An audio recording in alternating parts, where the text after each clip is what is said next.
If you've been playing Dynasty Mode in College Football 26, you've probably run into some frustrating bugs. Transfer visits that don't work, star players leaving for no reason, and progression that feels completely broken if you use manual settings. The good news? EA just released a patch with 3 major fixes that completely change how Dynasty Mode plays. I'll break them down one by one, show you what exactly changed and what it means for your Dynasty strategy.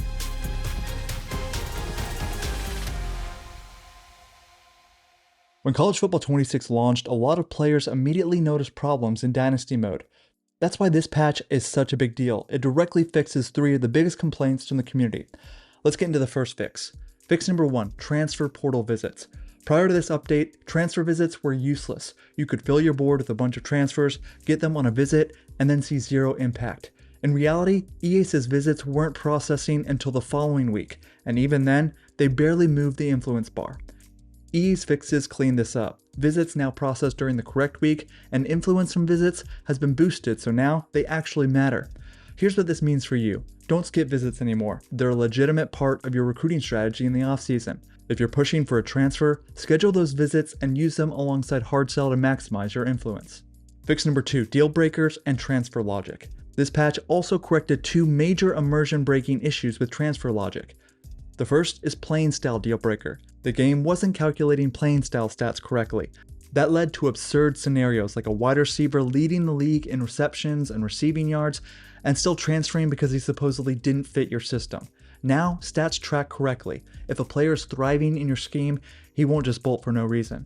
The other is playing time deal breaker. Backups were leaving for lack of playing time even when the starter ahead of them was graduating or declaring for the draft.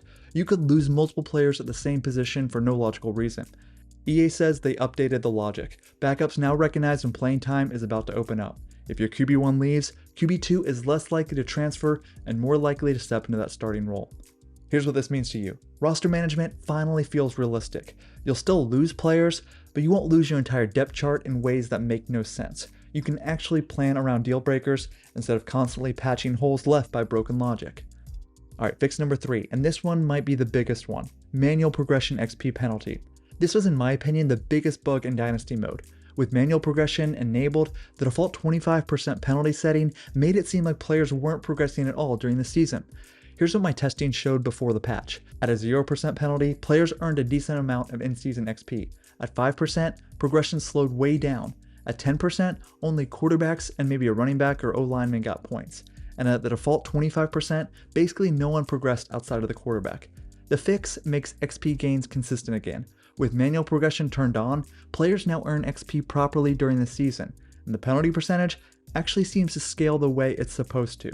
This right here is in-season XP with a 25% manual progression penalty. You'll notice finally other players at positions other than quarterback are getting XP points. This fix also brings back the value of coaching upgrades tied to in-season XP. Upgrades like Architect Tier 1 bonus XP for every 3-game win streak, Architect Tier 2 extra XP for in-game goals, and Talent Developer Tier 3 faster XP gains for starters finally matter again. Before the patch, these abilities only helped if you were using auto progression or had the penalty turned off. Now with manual progression working correctly, they're much more impactful. So those are the 3 biggest fixes in the latest update. Transfer visits finally work, deal breaker and playing time logic now makes sense, and manual progression gives you real XP again. Together these fixes I think make Dynasty Mode much more realistic and way more fun to manage. If this breakdown helped, hit the like button, subscribe for more Dynasty strategies, and let me know in the comments, were there any updates that EA missed that still need fixing? Let me know. Thanks for watching. I'll see you in the next one.